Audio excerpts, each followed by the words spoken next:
महाभारत का युद्ध खत्म हुआ। कौरव तो सभी युद्ध में मारे जा चुके थे। पांडव भी कुछ समय तक राज्य करके हिमालय पर चले गए।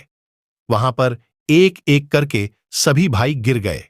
अकेले युधिष्ठिर अपने एकमात्र साथी कुत्ते के साथ बचे रहे और वे स्वर्ग गए। कहते हैं युधिष्ठिर जीवित ही स्वर्ग में गए थे। वहां उन्होंने स्वर्ग और नरक दोनों को देखा। स्वर्ग में प्रवेश करते ही दुर्योधन दिखाई दिया। अपने भाइयों से भी उनका सामना हुआ। रास्ते में अन्य भाइयों को गिरते समय प्रश्न करने वाले भीम के मन में यहां भी जिज्ञासा उठी। पूछा, भैया, दुष्ट दुर्योधन तो आजीवन अनीति का ही पक्ष लेता रहा। उसने अपने पूरे जीवन में कोई धर्म का काम नहीं किया जिसके पुण्य से उसे स्वर्ग मिला हो। क्या ईश्वर के न्याय में भी गलती है? ईश्वरीय विधान के अनुसार हर पुण्य का परिणाम, चाहे वह किंचित ही क्यों न हो, स्वर्ग मिलता है।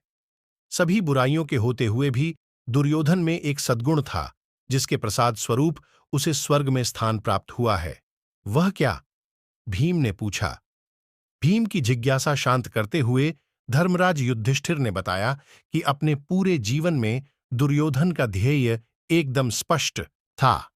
उसी उद्देश्य की पूर्ति के लिए उसने हर संभव कार्य किया। दुर्योधन को बचपन से ही सही संस्कार प्राप्त नहीं हुए, इसलिए वह सच का साथ नहीं दे पाया।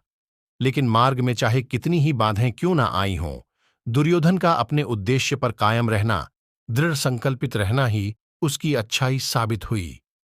युधिष्ठिर ने बताया कि अपने उद्देश्य के लिए एकनिष्ठ रहना मनुष्य का एक बड़ा सद्गुण है। इसी सद्गुण के कारण कुछ समय के लिए उसकी आत्मा को स्वर्ग के सुख भोगने का अवसर प्राप्त हुआ है। युधिष्ठिर की बात सुनकर भीम की जिज्ञासा शांत हुई और कुछ समय दुर्योधन और पांडवों ने फिर एक साथ बिताया। इस तरह की जानकारी के लिए हमारे चैनल कृष्णा शिवम को सब्सक्राइब, लाइक और शेयर करें। जय श्री कृष्णा। राधे राधे।